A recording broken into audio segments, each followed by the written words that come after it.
ನಮಸ್ಕಾರ. ಸಹಕಾರಿ ಟಿವಿ ಮೊದಲು ಮಾನವನಾಗು. ನಮ್ಮ ಸಹಕಾರ ಸಂಘ ನಮ್ಮ ಹೆಮ್ಮೆ ವಿಶೇಷ ಕಾರ್ಯಕ್ರಮಕ್ಕೆ ನಿಮ್ಮೆಲ್ಲರಿಗೂ ಆತ್ಮೀಯ ಸ್ವಾಗತ. ಆತ್ಮೀಯ ಸಹಕಾರಿ ಬಂಧುಗಳೇ, ಕಡಲ ತೀರದ ಭಾರ್ಗವ, ಸುಪ್ರಸಿದ್ಧ ಕವಿಗಳು, ವಿಮರ್ಶಕರು, ಸಾಹಿತಿಗಳು ಆದಂತಹ ಜ್ಞಾನಪೀಠ ಪ್ರಶಸ್ತಿ ಪುರಸ್ಕೃತ ಡಾಕ್ಟರ್ ಶಿವರಾಮ ಕಾರಂತರು, ಕೋಟಾ ಶಿವರಾಮ ಕಾರಂತರು ಅಂತಲೇ ಪ್ರಸಿದ್ಧ. ಬನ್ನಿ, ನಾನಿವತ್ತು ನಿಮಗೆ ಪರಿಚಯ ಮಾಡಿಕೊಡ್ತೇನೆ ಉಡುಪಿ ಜಿಲ್ಲೆಯಲ್ಲಿರುವಂತಹ ಕೋಟಾ ಊರಿನಲ್ಲಿರುವಂತಹ ಒಂದು ಸೊಸೈಟಿ, ಮೂರ್ತೇದಾರರ ಸೇವಾ ಸಹಕಾರಿ ಸಂಘ. ಈ ಒಂದು ಸೊಸೈಟಿಯ ಬಗ್ಗೆ ಬಹಳಷ್ಟು ಮಾಹಿತಿಯನ್ನು, ಈ ಸಹಕಾರ ಸಂಘದ ಬಗ್ಗೆ ಬಹಳಷ್ಟು ವಿಷಯವನ್ನು ತಿಳ್ಕೊಳ್ಳೋಣ. ಬನ್ನಿ.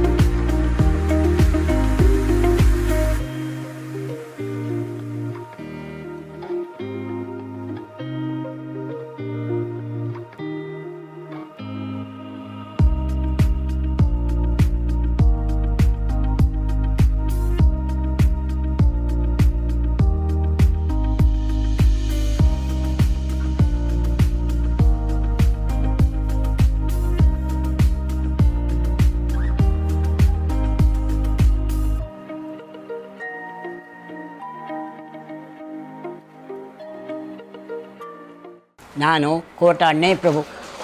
ನಮ್ಮದು ವ್ಯವಹಾರ ಬೀಡ ಅಂಗಡಿ ಮತ್ತು 58ರಲ್ಲಿ ಹೋಟ್ಲು. ಆವಾಗಿಂದ ಇಲ್ಲಿ ಬ್ಯಾಂಕ್ ಓಪನ್ ಆದಲಾಗಾಯಿತು ನಾನು ಈ ಬ್ಯಾಂಕಿನಲ್ಲಿ ವ್ಯವಹಾರ ಮಾಡ್ತಾಯಿದ್ದೆ. ಮತ್ತು ಕೆಲಸಗಾರರು ಅಷ್ಟೇ ನಮಗೆ ತುಂಬ ಸಹಕಾರ ಕೊಡ್ತಾರೆ. ಭಾಳ ಸಹಕಾರ ನೀಡಿದರೆ ನಾವು ಬಂದ ಕೂಡ ನಮಗೆ ಕೆಲಸ ಆಗುತ್ತೆ, ಅಷ್ಟು ಒಳ್ಳೆಯ ಕೆಲಸ ಮಾಡ್ತಾರೆ. ಮತ್ತು ವ್ಯವಹಾರ ನಡೀತಾ ಇದೆ. ಮತ್ತು ನಾನು ಕರ್ನಾಟಕ ಲಾಟರಿ ವ್ಯವಹಾರ ಮಾಡಿದ್ದೇನೆ, 25 ವರ್ಷ ಸಿಹಿ ಮಾಡಿದ್ದೇನೆ. ಮಗ ದುಡಿತಾನೆ, ಸಂಪಾದನೆ ಉಂಟು, ಕೆಲಸ ಮಾಡ್ತಾ ಇದ್ದೇನೆ, ಆದರೂ ತಿರುಗ್ತಾ ಇರ್ತೇನೆ, ಬ್ಯಾಂಕ್ ವ್ಯವಹಾರ ನಡೆಸ್ತಾ ಇದ್ದೇನೆ. ಮತ್ತು ಈ ಬ್ಯಾಂಕಿನವರು ಅಷ್ಟೇ ನಮಗೆ ತುಂಬ ಉಪಕಾರ ಮಾಡ್ತಾರೆ. ಯಾರು ನಾನು ಹೇಳಬೇಕಾದ್ರೆ ಮುಂಚೆ ನಮ್ಮ ಕೆಲಸ ಆಗುತ್ತೆ, ಎಲ್ಲ ವ್ಯವಹಾರ ನಡೀತದೆ, ಒಳ್ಳೆ ರೀತಿ, ಉತ್ತಮ ರೀತಿ ಬ್ಯಾಂಕ್ ನಡೀತದೆ. ನನ್ನ ಹೆಸರು ಸಾಜಿದ್ ಅಂತ, ತೆಕ್ಕಟ್ಟಿಂದ ಬರೋದು. ಎಷ್ಟೋ ವರ್ಷದಿಂದ ಇಲ್ಲೇ ವ್ಯವಹಾರ ಮಾಡ್ತಿದ್ವಿ, ಏನು ತೊಂದರೆ ಇಲ್ಲ. ಕೂಡಲೇ ಎಲ್ಲ ಇದು ಮಾಡಿ ಕೊಡ್ತಾರೆ, ಕಾಯಕಂದಳಿಲ್ಲ, ಎಲ್ಲ ಥರಲ್ಲೂ ಸಹಕಾರ ಮಾಡ್ತಾರೆ.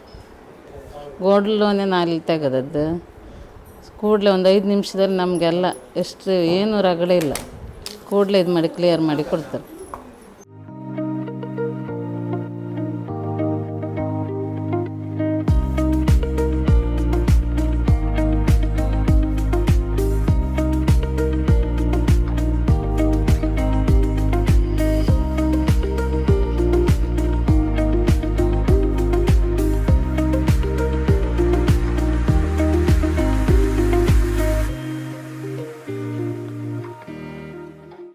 ನಮಸ್ತೆ, ನಾನು ಸಂತೋಷ್ ಮಧ್ಯಸ್ಥ ಅಂತ.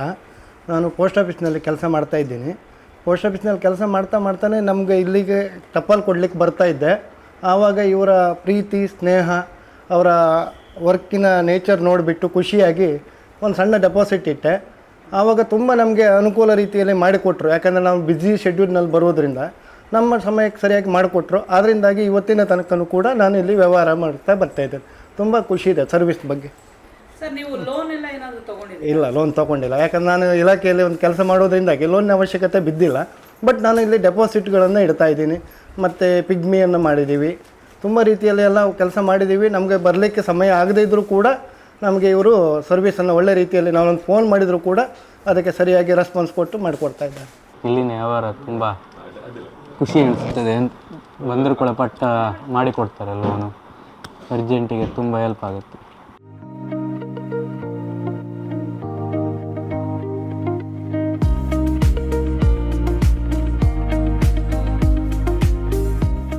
ಆತ್ಮೀಯ ಸಹಕಾರಿ ಬಂಧುಗಳೇ, ಈಗ ನಾವು ಕರ್ನಾಟಕದಾದ್ಯಂತ ಬಹಳಷ್ಟು ಸಹಕಾರ ಸಂಘಗಳನ್ನು ನೋಡ್ತೀವಿ.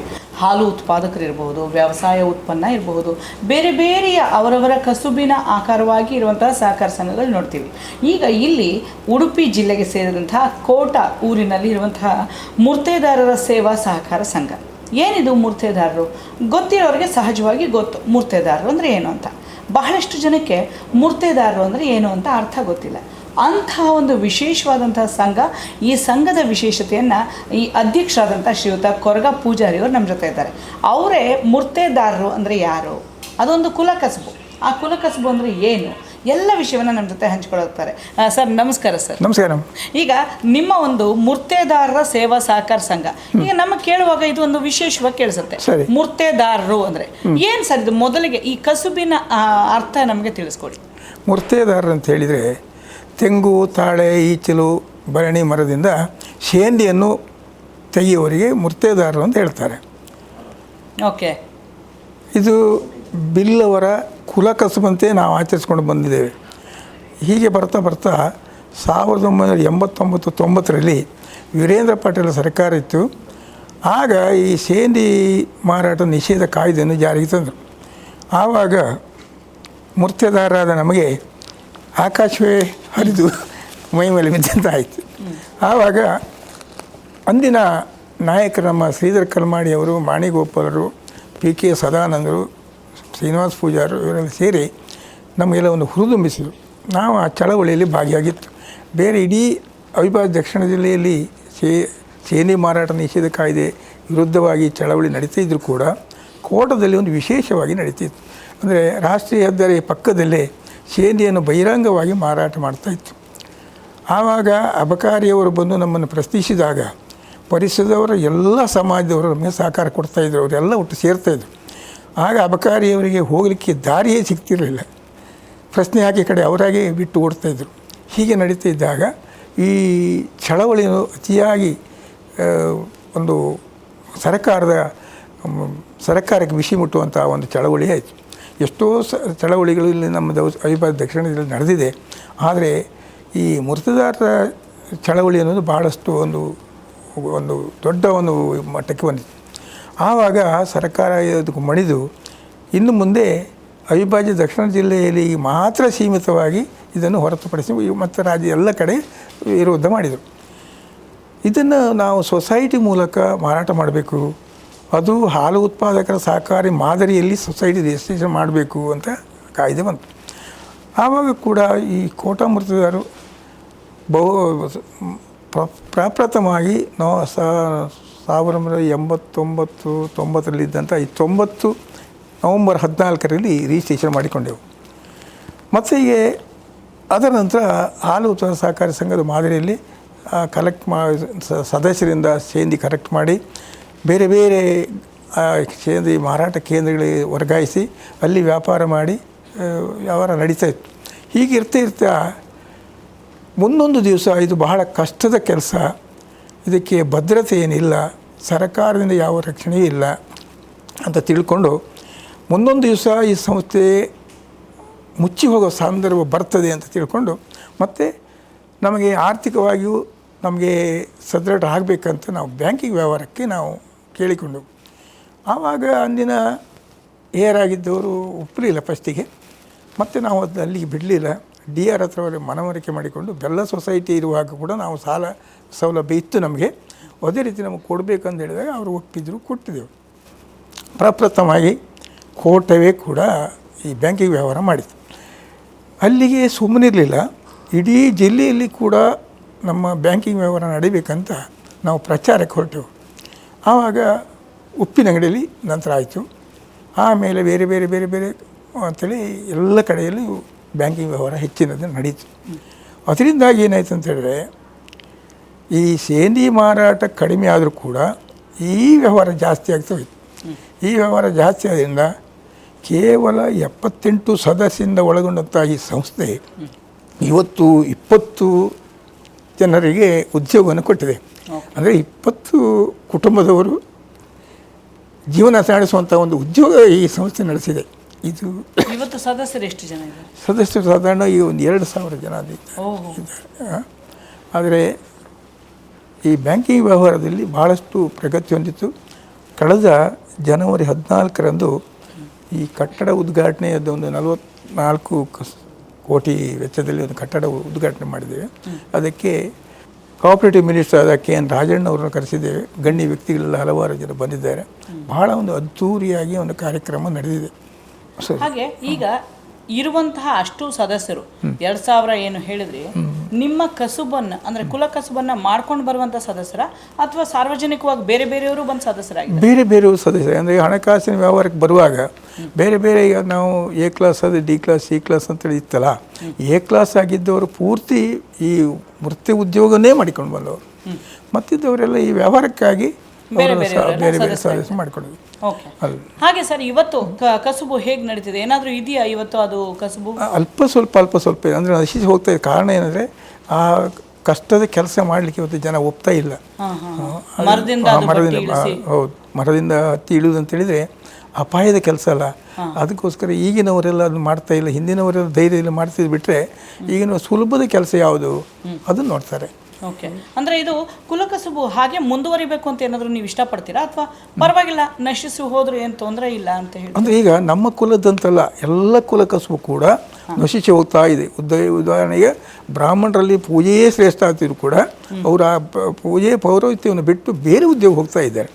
ಹಾಗೆ ಎಲ್ಲ ಉದ್ಯೋಗದವರು ಅಷ್ಟೇ, ಈಗ ಬಡಗಿ ಆಗಿರಲಿ, ಕಮ್ಮಾರ ಆಗಿರಲಿ, ಎಲ್ಲರೂ ಕೂಡ ಅವರ ಕುಲಕಸುಬನ್ನು ಬಿಟ್ಟು ಬೇರೆ ಕಸುಬು ಹೋಗ್ತಾ ಇದ್ದಾರೆ. ಕಾರಣ ಅಂದರೆ ಸುಲಭ ಮತ್ತು ಹೆಚ್ಚು ಆದಾಯ ಬರ್ತದೆ ಅಂತ. ಇದು ಕಠಿಣ ಮತ್ತು ಆದಾಯ ಕಡಿಮೆ ಅನ್ನುವ ದೃಷ್ಟಿಯಿಂದ ಚೇಂಜ್ ಮಾಡ್ತಾ ಇದ್ದಾರೆ. ಈಗ ಅದನ್ನು ನೋಡಬೇಕು ಅಂದ್ರೆ ನೆನಪಲ್ಲಿ ಉಳಿಯೋ ರೀತಿಯಲ್ಲೋ, ಅಂದರೆ ನಾವು ಯಾರು ಅದನ್ನು ನೋಡಿಲ್ಲ, ಹೇಗಿರುತ್ತೆ ಅನ್ನೋದಕ್ಕೂ ಈಗ ಏನೋ ಅದು ಕಸುಬು ನಡೀತಿಲ್ಲ.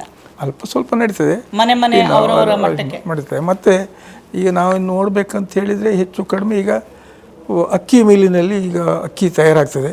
ಹಿಂದೆ ಒರಲಂತ ಮನೆಯಲ್ಲಿ ಇದ್ದು ಅದರಲ್ಲಿ ಒನಕೆಯಿಂದ ಅಕ್ಕಿಯನ್ನು ಕುಟ್ಟಿ ಮಾಡ್ತಿದ್ರು. ಅದಕ್ಕೆ ಈಗ ನಾವು ಒನಕೆಯಿಂದ ಆ ಕ್ಷಣ ನಮ್ಮ ಮಕ್ಕಳು ಏನು ಹೇಳ್ತಾರೆ, ಓಬವ್ವ ಹೇಳ್ತಾರೆ. ಓಬವ್ವನೇ ಅದೊಂದು ಆಯ್ತು ಬಿಟ್ಟರೆ ಎಂತಂದು ಗೊತ್ತಿಲ್ಲ. ಅಂದರೆ ಅದು ಯಾಕೆ ಏನೋ ಮಕ್ಕಳಿಗೆ ಗೊತ್ತಿರೋದಿಲ್ಲ. ಇದು ಕೂಡ ಮುಂದೊಂದು ದಿವಸ ಮೂರ್ತಿ ಅಂದರೆ ಏನಪ್ಪ ಅಂತ ಹೇಳ್ತಾರೆ. ಆ ರೀತಿ ಒಂದು ವಾತಾವರಣ ಬರ್ತದೆ. ಈ ಒಂದು ಸೊಸೈಟಿ ಇದ್ದರೆ ಮೂರ್ತಿದಾರದಂಥ ಒಂದು ಹೆಸರು ಉಳಿಲಿ ಅನ್ನೋ ಒಂದು ಉದ್ದೇಶ, ಕಸುಬಿನ ಅಟ್ಲೀಸ್ಟ್ ನೆನಪಾದ್ರೂ ಉಳಿಲಿ ಅಂತ ಅನ್ನುವಂಥದ್ದು. ಸೊ ಈಗ ತುಂಬಾ ಹೇಗೆ ನಡೀತಾ ಇದೆ ಸರ್ ನಿಮ್ಮ ಒಂದು ವ್ಯವಹಾರ ಇಲ್ಲಿ ಸಹಕಾರ? ಒಳ್ಳೆ ರೀತಿಯಲ್ಲಿ ನಡೀತಾ ಇದೆ. ಎಲ್ಲ ಇಷ್ಟವರೆಗೂ ನಮಗೀಗ ಎ ವರ್ಗದ ಆಡಿಟ್ ವರ್ಗೀಕರಣ ಆಗ್ತಾ ಇದೆ. ಮತ್ತು ಒಮ್ಮೆ ಈ ಡಿವಿಡೆಂಡ್ ಅನ್ನುವಂಥದ್ದು 25% ಕೊಡಬಹುದು ಅಂತ ಬಂದಾಗ ನಾವು 1 ವರ್ಷ ಕೊಟ್ಟಿದ್ದೇವೆ. ಮತ್ತೆ ಅದರ ನಂತರ ಅಷ್ಟು ಕೊಡ್ತಾ ಇಲ್ಲ. ಕಾರಣ ಏನಂದರೆ ಡೆಪಾಸಿಟ್ ಹೋಲ್ಡರ್ ಎಲ್ಲ ಶೇರ್ ಮಾಡ್ಲಿಕ್ಕೆ ಬಂದರೆ ಡೆಪಾಸಿಟ್ ಇಲ್ಲ, ಶಾರೆ ಮಾಡ್ತಾರೆ. ಯಾಕಂದ್ರೆ ಲಾಭ ಬರುತ್ತೆ, ಸಿಗ್ತದಲ್ಲ. ಆವಾಗ ನಾವು ಅದನ್ನ ಅಂದಾಜು ಮಾಡ್ಕೊಂಡು ಇದು ಸಂಸ್ಥೆಗೆ ಕಷ್ಟದಾಗ್ತದೆ, ಮುಂದೊಂದು ದಿವಸ ಸಂಸ್ಥೆ ಲಾಸಿಗೆ ಬರೋ ಸಾಧ್ಯತೆ ಉಂಟು ಅಂತ ತಿಳ್ಕೊಂಡು ನಾವು ಇದು ಯಾವುದು ಈ ಎಫ್ ಡಿ ಎ ಕೊಡುವ ಬಡ್ಡಿಗಿಂತ ಸ್ವಲ್ಪ ಜಾಸ್ತಿ ಮಾಡಿದ್ರೆ ಸಾಕು ಅನ್ನೋ ಕಾರಣದಿಂದ ನಾವು ಒಂದು 15%ವರೆಗೆ ಈಗ ಡಿವಿಡೆಂಡ್ ಕೊಡ್ತಾ ಇದ್ದೇವೆ. ಮತ್ತು ಈ ಲಾಭದ ಅಂಶವನ್ನು ಎ ಕ್ಲಾಸ್ ಸದಸ್ಯರ ಮಕ್ಕಳಿಗೆ ಶಾಲೆ ಪುಸ್ತಕದ್ದು ಮತ್ತೊಂದು ಇನ್ನೊಂದು ಮತ್ತು ಎ ಕ್ಲಾಸ್ ಪ್ರತಿ ಪುರಸ್ಕಾರ ಇಂಥದ್ದೆಲ್ಲ ಕೊಡ್ತಾ ಇದ್ದೇವೆ. ಆದ್ದರಿಂದ ಅದು ನೇರ ಎ ಕ್ಲಾಸ್ ಸದಸ್ಯ ಸಿಗುವಂಥ ಎಲ್ಲ ಸೌಲಭ್ಯ ಅವ್ರಿಗೆ ಸಿಗಬೇಕು ಅನ್ನೋ ಉದ್ದೇಶ. ಮತ್ತು ಇದರಲ್ಲಿ ಏನಂದರೆ ರಾಜಕೀಯ ಇಲ್ಲ ಮತ್ತು ಬೇರೆ ಸಮಾಜದವ್ರು ಬರ್ತಾ ಇಲ್ಲ. ಆದ್ದರಿಂದ ಈ ಆಡಳಿತವನ್ನು ಮೂರ್ತಿದಾರರೇ ನಡೆಸ್ಕೊಂಡು ಹೋಗ್ಲಿಕ್ಕೆ ಒಂದು ಅವಕಾಶ ಆಯಿತು. ಹೌದು, ಅವರೇ ಮಾಡ್ತಾ ಇದ್ದಾರೆ. ಹಾಗೆ ಈಗ ನೀವು ಬೋರ್ಡ್ ಆರಿಸುವಾಗ ಅಧ್ಯಕ್ಷರು ಉಪಾಧ್ಯಕ್ಷರು ಬೋರ್ಡ್ ಎಲೆಕ್ಷನ್ ಮಾಡ್ತೀರಾ? ಈಗ ನಮ್ಮಲ್ಲಿ ಒಂದು ವಿಶೇಷತೆ ಅಂತೇಳಿದರೆ ಇಲ್ಲಿವರೆಗೂ ಕೂಡ ನಮ್ಮ ಚುನಾವಣೆ ಪ್ರಕ್ರಿಯೆ ಮಾತ್ರ ನಡೀತದೆ. ನಾಮಿನೇಷನ್ ಆಗ್ತದೆ, ಸ್ಕ್ರೂಟಿನಿ ಆಗ್ತದೆ, ಮತ್ತು ಅವಿರೋಧ ಆಯ್ಕೆ. ನೀವು ಎಷ್ಟು ಬಾರಿ ಈಗ ಅಧ್ಯಕ್ಷರಾಗಿ ಅವಧಿಯನ್ನು ಮಾಡ್ಕೊಂಡು ಬಂದಿದ್ದೀರಿ? ನಾನೀಗ ಆರಂಭದಲ್ಲಿ ನಾನೇ ಅಧ್ಯಕ್ಷನಾಗಿದ್ದೆ, ಆ ಮತ್ತು ಹೋರಾಟದ ಮುಂಚೂಣಿಯಲ್ಲಿದ್ದೆ. ಹಾಗೆ ಬರ್ತಾ ಕೆಲವೊಂದು ವಿಷಯಗಳೆಲ್ಲ ಯಾವುದೇ ಉದ್ಯೋಗದಲ್ಲಿ ಸಮಾಜ ಹೇಳಿಕೊಡ್ತದೆ, ಪರಿಸರ ಹೇಳಿಕೊಡ್ತದೆ. ನಮ್ಮ ಶ್ರೀನಿವಾಸ ಪೂಜಾರಿ ಯಾರೋ ಒಬ್ಬರು ಹೇಳಿದ್ರಂತೆ, ನೋಡಿ ಆ ಬಿಳಿ ಮಿಷಿ ಇರುವವರೆಗೆ ನಡಿಬೋದು, ಮುಂದೆ ನಡೆಯೋದು ಕಷ್ಟ ಅಂತ ಹೇಳಿದನು. ಅದಕ್ಕೆ ಸರಿ ಮಾಡ್ತೀವಿ ಹೇಳಿದನು. ಹೇಗೆ? ನಾವು ಬದಲಾವಣೆ ಮಾಡಿದ್ವಿ. ಆಡಳಿತ ಮಂಡಳಿಯಲ್ಲಿ ಅಧ್ಯಕ್ಷ ಸ್ಥಾನವನ್ನು ನಾನು ಬಿಟ್ಟು ಬೇರೆಯವ್ರಿಗೆ ಕೊಟ್ಟೆ. ಅದು ಸರಿ ನಡೀತದಲ್ಲ, ಸರಿ ನಡೀತಿದೆ. ಹಾಗೆ ಹಲವಾರು ರೀತಿಯಲ್ಲಿ ನಾವು ಏನು ಮಾಡಿದೆ, ಅಧಿಕಾರವನ್ನು ದುರುಪಯೋಗ ಮಾಡಿಕೊಳ್ಳಲಿಲ್ಲ, ಎಲ್ಲ ಹಂಚಿಕೊಂಡೆ. ಕಾರಣ ಅವರು ಅನುಭವ ಬರಬೇಕದು.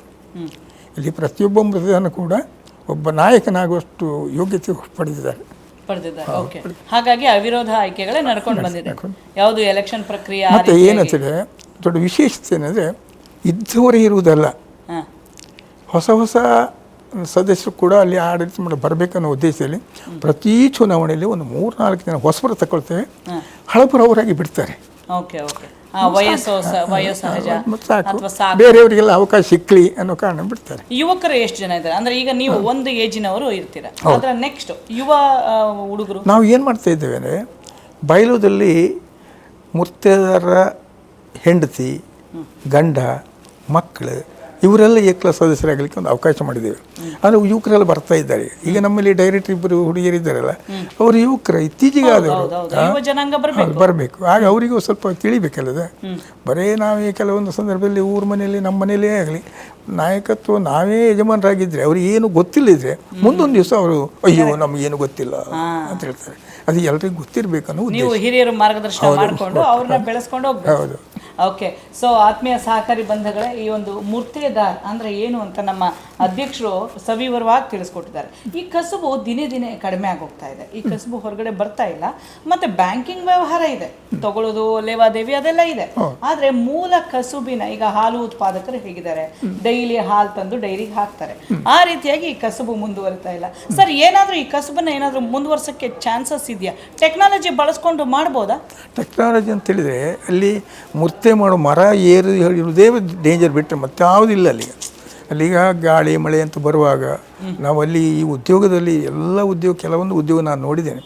ಈ ಉದ್ಯೋಗದಲ್ಲಿ ವಿಶೇಷತೆ ಏನಂದರೆ, ಒಂದು ದಿವಸ ಗಾಳಿ ಮಳೆ ತುಫಾನ ಆಗಿರು ಮರ ಹತ್ಲಿಕ್ಕೆ ಆಗದಿದ್ದರೆ ಆ ದಿವಸ ಮೂರ್ತಿದಾರ ಊಟ ಮಾಡೋದು ಸರಿಯಲ್ಲ, ಅವನಿಗೆ ನಿದ್ದೆ ಬರುತ್ತೆ. ಅಷ್ಟು ಒಂದು ಉದ್ಯೋಗದಲ್ಲಿ ಅಷ್ಟೊಂದು ಇದು ಇರ್ತದೆ. ಮತ್ತು ಬೇರೆಲ್ಲ ಉದ್ಯೋಗ ಇವತ್ತು ರಜೆ ಮಾಡ್ರೆ ನಾಳೆ ಮಾಡ್ಬೋದು. ಇವತ್ತು ಒಂದು ದಿವಸ ಒಂದು ಮೂರ್ತಿ ಒಂದು ಒಪ್ಪತ್ತು ಮಾಡದೇ ಇದ್ದರೆ ಮರು ದಿವಸ ಇಳುವರಿ ಕಡಿಮೆ, ಒಂದು 2-3 ದಿವಸ ಇಳುವರಿ ಕಡಿಮೆ ಆಗ್ತದೆ.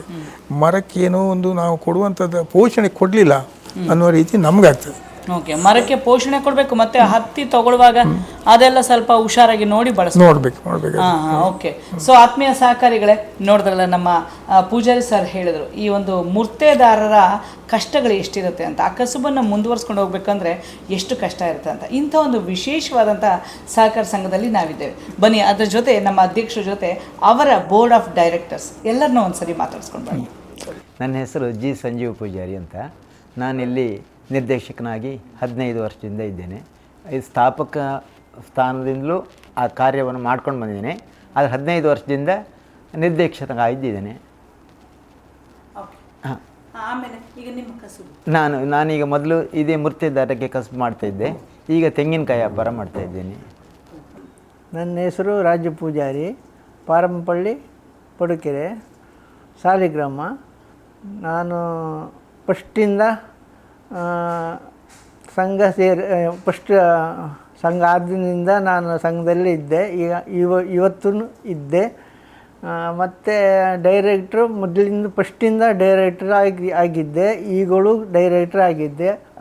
ಅದರೊಳಗೆ 2 ಸಲ ಒಂದು ಸಲ ಉಪಾಧ್ಯಕ್ಷನಾಗಿದ್ದೆ, 1 ಸಲ ಅಧ್ಯಕ್ಷನಾಗಿದ್ದೆ, ಈಗ ಡೈರೆಕ್ಟ್ರ್. ನನ್ನ ಕೆಲಸ 16ನೇ ವರ್ಷದ ನನಗೆ 16 ವರ್ಷ ಆಗುವಾಗ ಮೂರ್ತಿ ಮಾಡಿದ್ದೆ.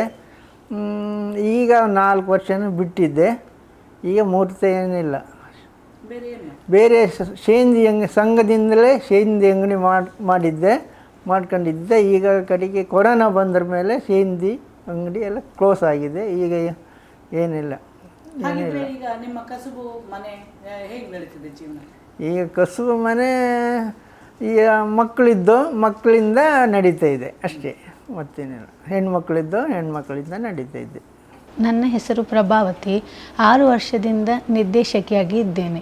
ನಮ್ಮ ಈ ಕೋಟ ಮೂರ್ತೆದಾರರ ಸೇವಾ ಸಹಕಾರಿ ಸಂಘ ಇಷ್ಟೊಂದು ಚೆನ್ನಾಗಿ ಬೆಳೀಲಿಕ್ಕೆ ಇಲ್ಲಿನ ಅಧ್ಯಕ್ಷರು, ನಿರ್ದೇಶಕರು ಹಾಗೂ ಎಲ್ಲ ಸಿಬ್ಬಂದಿ ವರ್ಗದವರ ಸಹಕಾರದಿಂದ ಮತ್ತು ಒಗ್ಗಟ್ಟಿನಿಂದ ಇಷ್ಟು ಚೆನ್ನಾಗಿ ಮುಂದುವರೆದಿದೆ. ನಮ್ಮ ಬ್ಯಾಂಕು ಇಷ್ಟೊಂದು ಚೆನ್ನಾಗಿ ಬೆಳವಣಿಗೆ ಹೊಂದಲು ಇದೇ ಕಾರಣ. ಎಲ್ಲರಲ್ಲಿ ಒಗ್ಗಟ್ಟಿದೆ.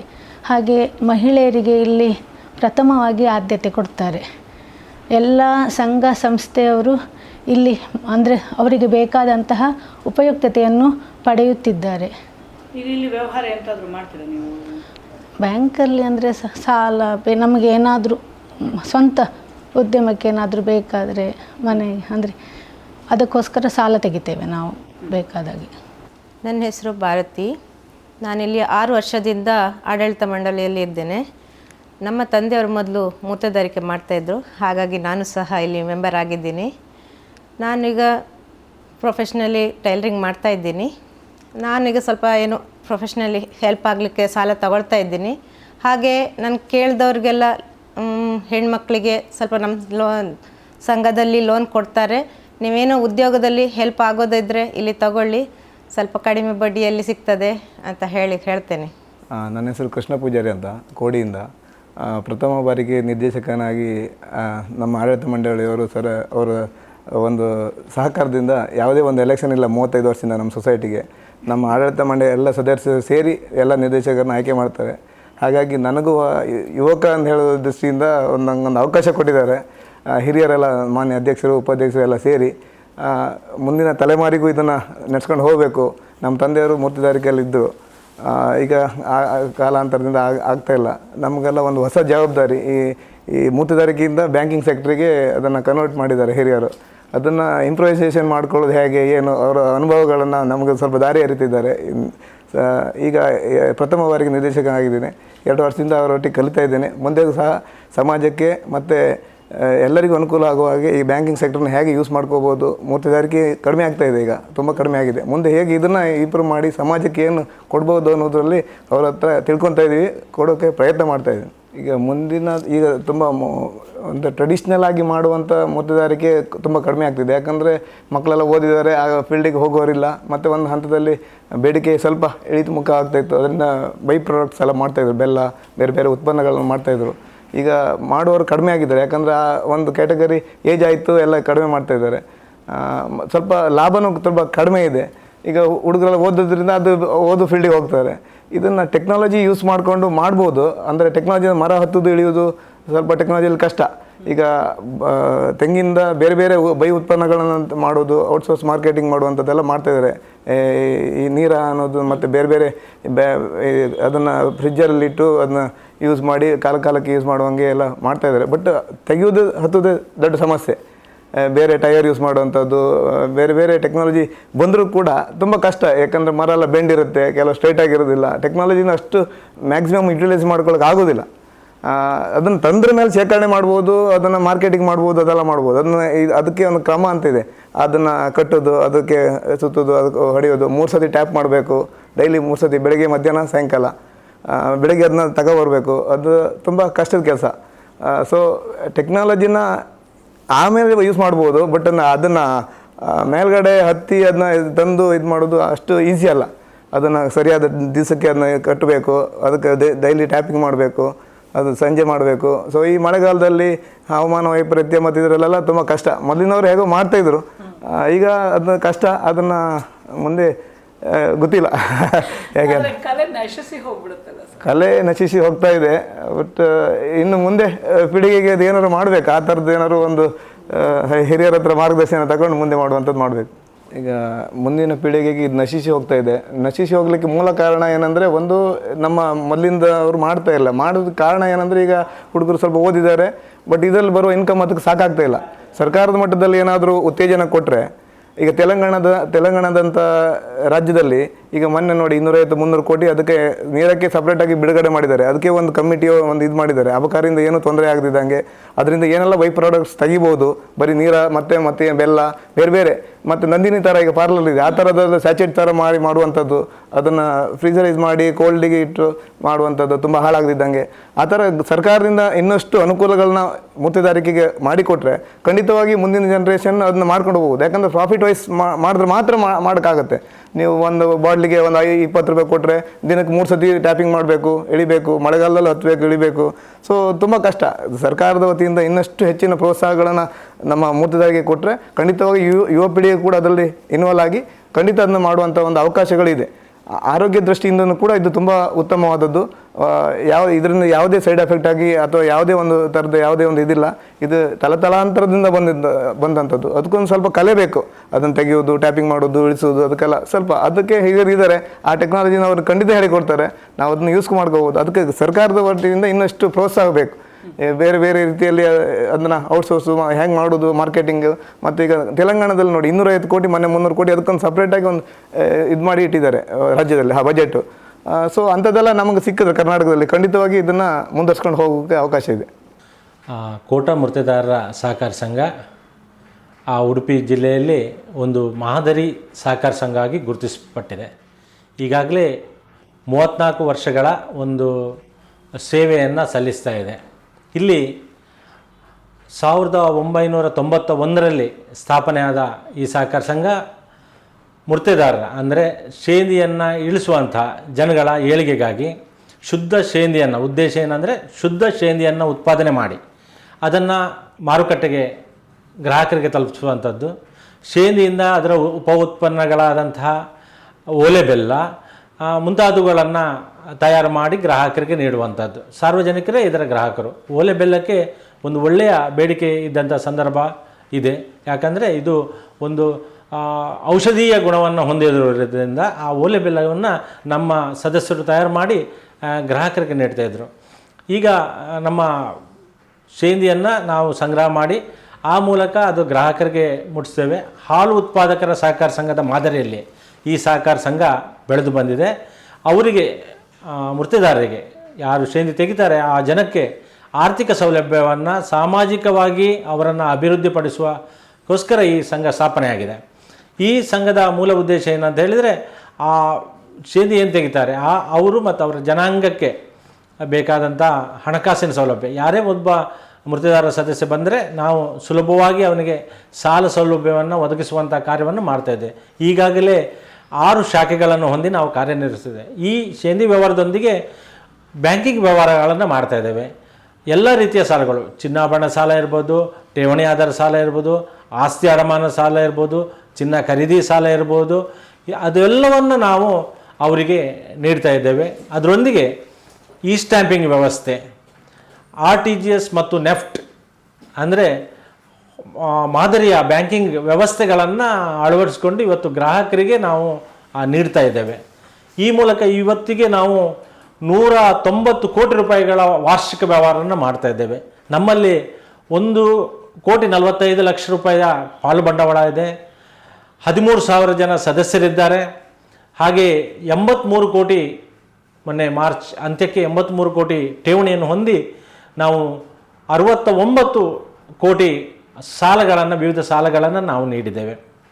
279 ಸ್ವಸಹಾಯ ಸಂಘಗಳನ್ನು ನಾವು ಪ್ರಾರಂಭಿಸಿ ಪ್ರತಿಯೊಂದು ಸಂಘಕ್ಕೂ 10 ಮಂದಿಯ ಸ್ವಸಹಾಯ ಸಂಘ, ಅದಕ್ಕೆ 20 ಲಕ್ಷ ಅಂದರೆ ತಲಾ 2 ಲಕ್ಷದ ಹಾಗೆ ಆ ಒಂದು ಸ್ವಸಹಾಯ ಸಂಘದ ಸದಸ್ಯರಿಗೆ ಸಹಾಯ ಆಗಲಿ, ಅವರ ಉಪಕಸುಬುಗಳಿಗೆ ಸಹಾಯ ಆಗಲಿ ಅಂತೇಳಿ ನಾವು ಆ ಸಾಲ ಸೌಲಭ್ಯವನ್ನು ಕಡಿಮೆ ಬಡ್ಡಿ ದರದಲ್ಲಿ ನೀಡ್ತಾ ಇದ್ದೇವೆ. ಆ ಬಗ್ಗೆ ಸ್ವಸಹಾಯ ಸಂಘದ ಸದಸ್ಯರಿಗೆ ಅವರ ಉತ್ಪಾದನೆಗೆ ಸಹಕಾರ ಮಾಡಲಿಕ್ಕೆ ಅವರಿಗೆ ತರಬೇತಿಯನ್ನು ಸಮೇತ ನೀಡ್ತಾ ಇದ್ದೇವೆ.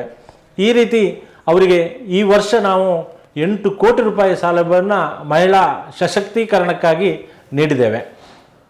ಹಾಗೆಯೇ ನಮ್ಮದು ಒಂದು 2 ಶಾಖೆಗಳು ಈ ಒಂದು ಸ್ವಂತ ಕಟ್ಟಡವನ್ನು ಹೊಂದಿದೆ. ಸಾಸ್ತಾನ ಶಾಖೆಯು ಸ್ವಂತ ಕಟ್ಟಡ ಹೊಂದಿ ಕಾರ್ಯನಿರ್ವಹಿಸುತ್ತಿದೆ. ಈ ಸಹಕಾರ ಸಂಘ ನಮ್ಮದು ಕೇಂದ್ರ ಕಚೇರಿ ಮೊನ್ನೆ ತಾನೇ ಜನವರಿ 12ನೇ ತಾರೀಕು ಉದ್ಘಾಟನೆಗೊಂಡಿದೆ. 4 ಕೋಟಿ ರೂಪಾಯಿಯ ಒಂದು ವಾಣಿಜ್ಯ ಸಂಕೀರ್ಣ, ಅದರಲ್ಲಿ ಕೇಂದ್ರ ಕಚೇರಿ, ಶಾಖಾ ಕಚೇರಿ, ಹಾಗೆ ಎಸ್ ಬಂಗಾರಪ್ಪನವರ ಹೆಸರಿನಲ್ಲಿ ಒಂದು ಸಭಾಭವನವನ್ನು ನಿರ್ಮಿಸಿದ್ದೇವೆ. ಆ ಸಭಾಭವನದಲ್ಲಿ ಎಲ್ಲ ಕಾರ್ಯಕ್ರಮಗಳಿಗೆ ಆಗಲಿಕ್ಕೆ ಅವಕಾಶವನ್ನು ಕಲ್ಪಿಸಿದ್ದೇವೆ. ಇದಕ್ಕಾಗಿ ಹಿಂದುಳಿದ ವರ್ಗದ ಇಲಾಖೆಯಿಂದ ಶ್ರೀಮಾನ್ ನಮ್ಮ ಕೋಟ ಶ್ರೀನಿವಾಸ ಪೂಜಾರಿಯವರು ಸಚಿವರಾಗಿದ್ದ ಸಂದರ್ಭದಲ್ಲಿ 50 ಲಕ್ಷ ರೂಪಾಯಿ ಸರ್ಕಾರದ ಅನುದಾನವನ್ನು ಒದಗಿಸಿದ್ದಾರೆ. ಆ ಅನುದಾನದ ಮೂಲಕ ನಾವು ಆ ಒಂದು ಸಭಾಂಗಣವನ್ನು ಮಾಜಿ ಮುಖ್ಯಮಂತ್ರಿ ಎಸ್ ಬಂಗಾರಪ್ಪನವರ ಹೆಸರಿನಲ್ಲಿ ಸ್ಥಾಪನೆ ಮಾಡಿದ್ದೇವೆ. ಯಾಕಂದರೆ ಈ ಶೇಂದಿ ನಿಷೇಧವನ್ನು ತೆಗೆದು ಮುರ್ತೆದಾರರಿಗೆ ಬದುಕನ್ನು ನೀಡಿದವರು ಮಾಜಿ ಮುಖ್ಯಮಂತ್ರಿ ಎಸ್ ಬಂಗಾರಪ್ಪನವರು. ಆದ್ದರಿಂದ ಅವರ ಹೆಸರಿನಲ್ಲಿ ಆ ಒಂದು ಸಭಾಂಗಣವನ್ನು ನಿರ್ಮಿಸಿ ಲೋಕಾರ್ಪಣೆಗೊಂಡಿದೆ. ಈ ಒಂದು ಕಾರ್ಯಕ್ರಮದಲ್ಲಿ ಸಹಕಾರ ಸಚಿವರಿಂದ ಹಿಡಿದು ಎಲ್ಲ ಒಂದು ರಾಜಕೀಯ ವ್ಯಕ್ತಿಗಳು ಭಾಗವಹಿಸಿ ಇದನ್ನು ಒಂದು ಒಳ್ಳೆಯ ಉತ್ತಮ ಸಮಾರಂಭವನ್ನಾಗಿ ಮಾಡಿ ಆ ಒಂದು ಲೋಕಾರ್ಪಣೆ ಮಾಡಿದಂಥ ಸಂದರ್ಭವನ್ನು ನಾವು ನೆನಪಿಸ್ಕೊಳ್ಬೋದು. ಹಾಗೆ ಈ ಎಲ್ಲ ಸಾಧನೆಯೊಂದಿಗೆ ನಮ್ಮ ಗ್ರಾಹಕರ ಸೇವೆ ಭಾಳ ಉತ್ಕೃಷ್ಟ ಮಟ್ಟದಲ್ಲಿದೆ ಅಂತ ಹೇಳಲಿಕ್ಕೆ ನಾನು ಸಂತೋಷ ಪಡ್ತೇನೆ. ಯಾಕಂದರೆ ಯಾವುದೇ ಸಾಲಗಾರ ಇರಲಿ, ಯಾವುದೇ ಠೇವಣಿದಾರ ಇರಲಿ, ಹಾಗೆ ನಮ್ಮೊಂದಿಗೆ ವ್ಯವಹರಿಸ್ತಕ್ಕಂಥ ಎಲ್ಲ ಜನರೊಂದಿಗೆ ಒಳ್ಳೆಯ ಒಂದು ನಾವು ಸೇವೆಯನ್ನು ನೀಡ್ತಾ ಇದ್ದೇವೆ. ಅತ್ಯುತ್ತಮ ಮಟ್ಟದ ಸೇವೆಯನ್ನು ನೀಡಿ ಗ್ರಾಹಕರಿಗೆ ಸಂತೃಪ್ತಿಯಾಗುವಂಥ ಸೇವೆಯನ್ನು ನೀಡಿ ಈ ಮೃತದಾರ ಸಹಕಾರ ಸಂಘ ಮುಂದುವರಿತಾ ಇದೆ. ಸುಮಾರು ನಮ್ಮ ಈ ಒಂದು ಸಹಕಾರ ಸಂಘ ಪ್ರಾರಂಭವಾದ ದಿನದಿಂದಲೂ ಇದು ಲಾಭದಲ್ಲಿ ಮುಂದುವರಿತಾ ಬರ್ತಾ ಇದೆ. ಈ ವರ್ಷ 1,09,46,000 ರೂಪಾಯಿ ನಿವ್ವಳ ಒಂದು ಲಾಭವನ್ನು ಪಡೆದಿದೆ. ಹಾಗೆ ಪ್ರತಿ ವರ್ಷವೂ ಆ ತರಗತಿಯ ಆಡಿಟ್ ವರ್ಗೀಕರಣವನ್ನು ಹೊಂದಿದೆ. ಇದರ ಸಂಕೇತ ಏನಂತ ಹೇಳಿದರೆ, ನಾವು ಲೆಕ್ಕಪತ್ರದಲ್ಲಿಯೂ ಸಹ ಒಂದು ಮಾದರಿ ಸಹಕಾರ ಸಂಘವಾಗಿ ಹೊರಹೊಮ್ಮುತ್ತಾ ಇದೆ. ಎಲ್ಲ ನಮ್ಮ ಸದಸ್ಯರಿಗೆ ವಿಮಾ ಸೌಲಭ್ಯವನ್ನು ಒದಗಿಸಿದ್ದೇವೆ, ಸಾಲಗಾರ ಸದಸ್ಯರಿಗೆ ವಿಮಾ ಸೌಲಭ್ಯವನ್ನು ಒದಗಿಸಿದ್ದೇವೆ. ಹಾಗೆಯೇ ಯಾವುದೇ ಒಂದು ನಮ್ಮ ಸ್ವಸಹಾಯ ಸಂಘದ ಸದಸ್ಯರು ಸಾಲ ತೆಗೆದು 1 ಲಕ್ಷದವರೆಗೆ ಸಾಲ ತೆಗೆದು ಮೃತಪಟ್ಟಲ್ಲಿ ಅವರಿಗೆ ಅವರ ಸಾಲದ 25% ಹಣವನ್ನು ನಾವು ಸಹಾಯಧನವಾಗಿ ಒದಗಿಸ್ತಾ ಇದ್ದೇವೆ. ಅಂಥ ಸಂದರ್ಭದಲ್ಲಿ ಅವರಿಗೆ ಬಹಳ ಉಪಕಾರ ಇದು ಆಗ್ತಾ ಇದೆ. ಸಾಲ ವಸೂಲಿಯಲ್ಲಿ 98% ನಾವು ಸಾಧಿಸಿದ್ದೇವೆ. ಹಾಗೆ ಸಂಘದ ಸದಸ್ಯರಿಗೆ ಆವಾಗ ತರಬೇತಿ ಶಿಬಿರಗಳು, ಹಾಗೆ ಗ್ರಾಹಕರಿಗೆ ಬೇಕಾಗುವಂಥ ಎಲ್ಲ ಮಾಹಿತಿಗಳನ್ನು ಕಾಲಕಾಲಕ್ಕೆ ಒದಗಿಸಿ ಅವರಿಗೆ ಅವರ ಸಂಬಂಧ ಅಷ್ಟು ಗಾಢವಾದ ಸಂಬಂಧವನ್ನು ಈ ಸಂಘದೊಟ್ಟಿಗೆ ಹೊಂದಲಿಕ್ಕೆ ಸಹಾಯಕ ಆಗಿದೆ ಅಂತೇಳಿ ಇಚ್ಛೆಪಡ್ತೇನೆ. ನಮ್ಮ ಒಂದು ಆಡಳಿತ ಮಂಡಳಿ ಅಧ್ಯಕ್ಷರಾದ ಕೆ. ಕೊರಗ ಪೂಜಾರಿ ಇರ್ಬೋದು, ಹಾಗೆ ನಿರ್ದೇಶಕ ಮಂಡಳಿ, ಒಂದು ದಕ್ಷ ನಿರ್ದೇಶಕ ಮಂಡಳಿ ಈ ಒಂದು ಸಹಕಾರ ಸಂಘದಲ್ಲಿದೆ. ಹಾಗೆ ಪರಿಶ್ರಮದಿಂದ ಬಹಳ ಪ್ರಾಮಾಣಿಕವಾಗಿ ಕೆಲಸ ಮಾಡ್ತಕ್ಕಂಥ ಸಿಬ್ಬಂದಿ ವರ್ಗವನ್ನು ನಾವು ಹೊಂದಿದ್ದೇವೆ ಅಂತ ಹೇಳಲಿಕ್ಕೆ ತುಂಬ ಸಂತೋಷ ಪಡ್ತೇನೆ. ನಮ್ಮ ಸಿಬ್ಬಂದಿಯೇ ನಮ್ಮ ಆಸ್ತಿ, ಆದ್ದರಿಂದ ಗ್ರಾಹಕರು ನಮ್ಮ ದೇವರು ಅಂತೇಳಿ ನಂಬಿ ನಾವು ಆ ಕೆಲಸವನ್ನು ನಿರ್ವಹಿಸ್ತಾ ಇದ್ದೇವೆ. ಆದ್ದರಿಂದ ಈ ಸಂಘ ಒಂದು ಮಾದರಿ ಸಹಕಾರಿ ಸಂಘ ಅಂತೇಳಿ ಹೇಳಲಿಕ್ಕೆ ನಾನು ಸಂತೋಷ ಪಡ್ತಾ ಇದ್ದೇನೆ. ನಾನು ಜಗದೀಶ್ ಕೆಮ್ಮಣ್ಣು, ಈ ಒಂದು ಸಹಕಾರಿ ಸಂಘದ CEO ಆಗಿ 31 ವರ್ಷದಿಂದ ನಾನು ಕಾರ್ಯನಿರ್ವಹಿಸ್ತಾ ಇದ್ದೇನೆ. ನನ್ನ ಕಾರ್ಯನಿರ್ವಹಣೆಯಲ್ಲಿ ನನಗೆ ಸಂತೃಪ್ತಿಯನ್ನು ತಂದುಕೊಟ್ಟಿದೆ ಅಂತ ಹೇಳಲಿಕ್ಕೆ ಈ ಸಂದರ್ಭದಲ್ಲಿ ಸಂತೋಷ ಆಗ್ತಾಯಿದೆ. ನನ್ನೆಲ್ಲ ಗ್ರಾಹಕರಿಗೂ ನಾನು ವಂದಿಸ್ತಾ ಇದ್ದೇನೆ. ಹಾಗೂ ಈ ಸಹಕಾರವನ್ನು ಕೋರ್ತಾ ಮುಂದಿನ ದಿನಗಳಲ್ಲಿಯೂ ಸಹ ಈ ಸಹಕಾರಿ ಸಂಘದ ಅಭಿವೃದ್ಧಿಗೆ ತಮ್ಮೆಲ್ಲರ ಸಹಕಾರ ಇರಲಿ ಅಂತ ನನ್ನ ಮಾತನ್ನು ಮುಗಿಸ್ತಾ ಇದ್ದೇನೆ.